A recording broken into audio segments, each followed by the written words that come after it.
नमस्कार, स्वागत है आपका कौशाम्बी टाइम्स में और मैं हूं सुशील मिश्रा। इस समय हम मौजूद हैं उत्तर प्रदेश के कौशाम्बी जनपद में। आज यहां उत्तर प्रदेश के दो मुख्यमंत्रियों की जनसभा है। इस समय वर्तमान मुख्यमंत्री योगी आदित्यनाथ की जनसभा लगी हुई है और हम यहां पर मौजूद हैं। और आज उत्तर प्रदेश के पूर्व मुख्यमंत्री अखिलेश यादव भी कौशाम्बी जनपद आ रहे हैं। क्या नाम है सर? अखिलेश मिश्रा नाम है मेरा। ये बताइए कि कौशाम्बी में क्या होने जा रहा है? इसके पहले भी कमल खिला है और फिर इस बार कमल खिलने जा रहा है। कुंडा विधायक राजा भैया ने जिस तरह से सीधा स्वतंत्र कर दिया है अपने जो कार्यकर्ता हैं, तो क्या लग रहा है किस तरफ वो जाएंगे? निश्चित तौर पर भारतीय जनता पार्टी के साथ जाएंगे, निश्चित तौर पर भारतीय जनता पार्टी के साथ जाएंगे। और पूर्व में भी राजा भैया जी ने जब भी जरूरत पड़ी भारतीय जनता पार्टी के साथ खड़े रहे हैं। उनके समर्थक इस बात को जानते हैं अच्छी तरह से कि कहीं ना कहीं भारतीय जनता पार्टी का ही वो उनके कार्यकर्ता पूरा मन बना के साथ देंगे। आप क्या कहना चाहते हैं सर? हमारा कहना यही है कि जो कि पूर्व में भारतीय जनता पार्टी ने राजा भैया के बिना भी चुनाव जीते हैं।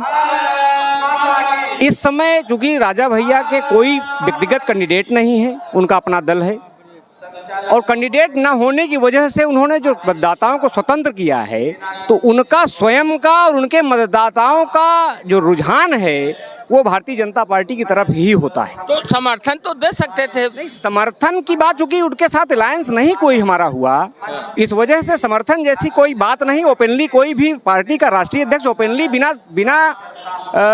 अलायंस के ओपनली समर्थन की बात नहीं कर सकता। बाकी उनका जो दिल से हृदय से आपने इसके पहले भी देखा है, वो भारतीय जनता पार्टी के साथ में थे और ईश्वर की इच्छा है और ईश्वर का आशीर्वाद है तो वो फिर भी भारतीय जनता पार्टी के साथ ही हैं। उनका मतदाता पूरी तरह भारतीय जनता पार्टी के ही साथ में है। आपका नाम सर?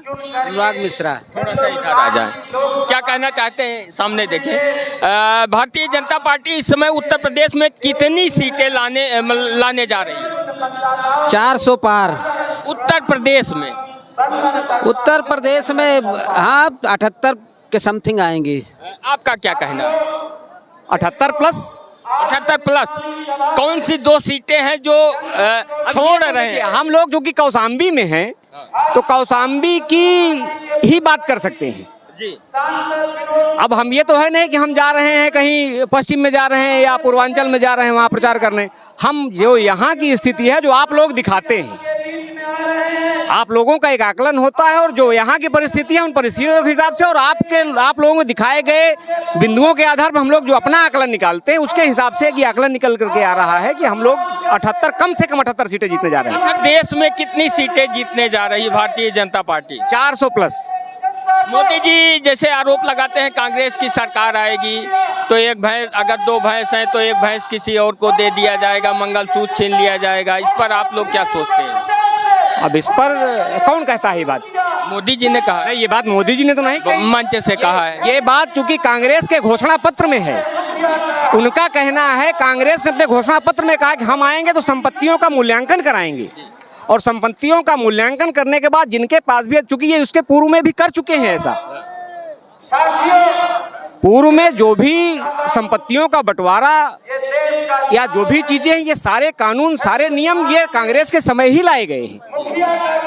भारतीय जनता पार्टी ने अपने घोषणा पत्र में कहीं इस तरह का कोई जिक्र नहीं किया है कि हम किसी की संपत्ति को, इकट्ठा की गई संपत्ति को लूट लेंगे और लूटने के बाद बंटवारा कर देंगे। कांग्रेस ने घोषणा पत्र, जी हाँ, ये घोषणा पत्र में, कांग्रेस के घोषणा पत्र में यह बात है। पढ़ा? जी, घोषणा पत्र में उनके एक बार पुनः पढ़ ले।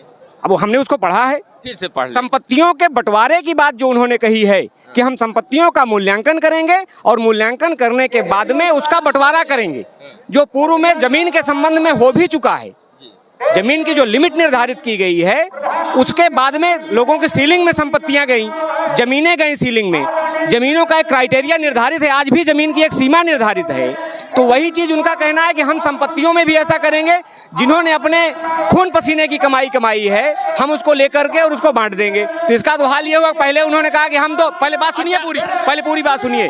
कांग्रेस ने नारा दिया कि बच्चे दो ही अच्छे, हिंदुओं ने उनकी पूरी बात मान ली कि बच्चे दो ही अच्छे। उन्होंने 2 बच्चे पैदा किया, आज उसका वो लोग क्या करेंगे कि वो परिणाम भुगतेंगे कि हमारे 2 बच्चे, संपत्ति ज्यादा तो हमारी संपत्ति बांट दी जाएगी।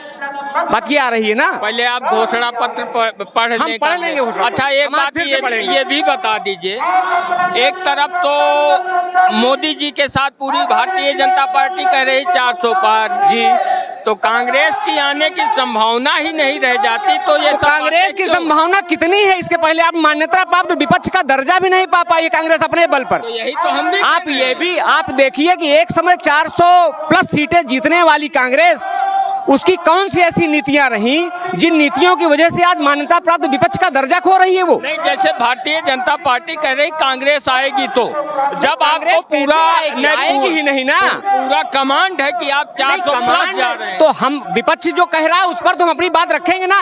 आप क्या कहना चाह रहे हो कि हम जो कह रहे हैं वही सत्य हो जाए?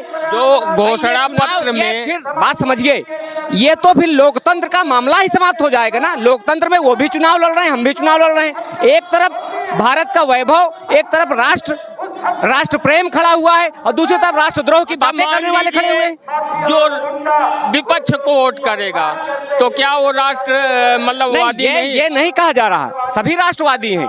लोकतंत्र की खूबसूरती यही है कि वोट देने से पहले प्रत्येक व्यक्ति अपने एक लोकल कैंडिडेट का मूल्यांकन करता है। उस मूल्यांकन पर खरा उतरने के बाद जो भी व्यक्ति खरा उतरता है उसको वो वोट करता है। यही लोकतंत्र की खूबसूरती है। विनोद जी के कार्य कैसे हैं? बहुत अच्छे हैं, 10 साल में बहुत अच्छे हैं। जो वीडियो वायरल हो रहे हैं, जैसे ब्राह्मणों के साथ जो देखिए, ब्राह्मणों को उन्होंने कुछ भी नहीं कहा है, उन्होंने ठाकुरों को कुछ नहीं कहा। सैयद पठान एक सैयद पठान जो उन्होंने कहा है वो शब्द चूंकि जो धर्म परिवर्तन उस समय हुए थे, उस समय आप बताइए कि अगर उस समय औरंगजेब का शासनकाल, जिस समय धर्म परिवर्तन अपनी पराकाष्ठा पर था, उस शासनकाल में कौन सी ऐसी आवश्यकता पड़ गई कि आपको धर्म परिवर्तन कराना पड़ा? अगर आप सर्वशक्तिशाली थे, आपका कहना एक देश में रहने वाली बहुत बड़ी आबादी आपका सारा कहना मान रही थी, उसके बावजूद अगर उन्होंने धर्म परिवर्तन कराया तो क्या आवश्यकता थी उनको धर्म परिवर्तन कराने की? जिस शासक को सैनिकों के बल पर एक डर का साम्राज्य था, उस समय सारी जनता उनके प्रति नतमस्तक थी, फिर भी उन्होंने तलवार के बल पर धर्म परिवर्तन कराया, तो कौन सी ऐसी आवश्यकता उस समय थी? अच्छा, उसको एक तरफ रख दीजिए आप। उसको धर्म परिवर्तन की बात जो माननीय सांसद जी ने कही कि फला है ढेका है, ये वो किसी के लिए नहीं कहा। जिन्होंने धर्म परिवर्तन कहा उनके लिए कहा है। बाकी रही बात वीडियो की, आप कमरे के अंदर बैठ करके हंसी मजाक के माहौल में हम आप क्या बोल रहे हैं?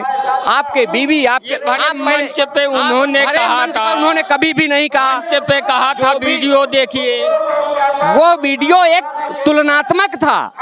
उन्होंने किसी ब्राह्मण के मतलब संबंध में आपको कोई ऐतराज नहीं है? कोई ऐतराज नहीं, मैं एक छत्री हूँ। चलिए, कोई ऐतराज नहीं। आपका नाम सर? मेरा नाम लालचंद फौजी है। क्या कहना चाहते हैं, कौशाम्बी में क्या होने जा रहा है? यहाँ पर कमल खिलने जा रहा है। राजा भैया ने जिस तरह से अपने कार्यकर्ताओं समर्थकों को स्वतंत्र किया है, ना तो उन्होंने आपका समर्थन किया और ना ही उन्होंने समाजवादी का समर्थन, मतलब इंडिया गठबंधन का किया। उसके पहले भी राजा भैया समर्थन में नहीं थे। राजा भैया और खुल के कह दिए हैं कि जिसको जहाँ जाना है, और ये साफ दिखाई देता है कि जहाँ राष्ट्र का हित है वहाँ पर जाएगा। और मैं पासी समाज से हूँ, हमारा पासी समाज हमेशा राष्ट्र हित में रहा है और रहेगा। जी, क्या लगता है कि कुछ फर्क पड़ेगा नहीं पड़ेगा? नहीं, इस पे कुछ फर्क नहीं पड़ने वाला है, क्योंकि देखिए इसमें कई काम इन्होंने ऐसे कि धारा 370 जैसे हटाया, और यहाँ पर कई ऐसे मुद्दों से चला आया। राम मंदिर का उस मुद्दे को हल किया है। इंडिया गठबंधन के जो प्रत्याशी है, क्या स्थिति होगी कौशाम्बी में? इंडिया गठबंधन वाले वो जाने, हम उनकी जमानत जब्त होगी और हमारा पासी समाज पूरा कमल फूल के साथ है और रहेगा। श्योर हैं? श्योर। क्या नाम? अंकुर केसरवानी। क्या कहना चाहते हैं? 400 पार अब की बार। 400 पार, थोड़ा सा बताएंगे कहाँ से? कहाँ से? हर जगह से बताइए आप। यूपी में 80 में 80 जीत रहे हैं हम लोग। 80 में 80। मध्य प्रदेश? आपकी डिम्पल यादव अपना खुद चुनाव हार जा रही हैं। श्योर? पक्की बात बता रहे हैं। गए थे क्या आप? अरे हम गए नहीं तो वहाँ थे 2-3। आपका नाम सर? सेम जो बोले सेम। आपका नाम भाई साहब? शिवम केसरवानी। केसरवानी जी, क्या कहना चाहते हैं? ये हमारे कौशाम्बी में हम अपने विनोद सोनकर जी को भरपूर बहुमत से सरकार बना के जिताना चाहते हैं। कितने वोटों से लगभग लीड होगी आपकी? अब की तो हमारे ख्याल से आंकड़ा 1 लाख प्लस वोट से हमारे विनोद सोनकर जी जीतेंगे। श्योर हैं? जी 1 लाख प्लस। देखा है आप? जी हमारे युवाओं का जी पूरा जन समर्थन देखा, पूरा जन सैलाब आप देखे चारों तरफ। ठीक है, अभी कुछ लोग आ रहे हैं फोटो पोस्टर के साथ, उनको भी दिखाने का प्रयास कर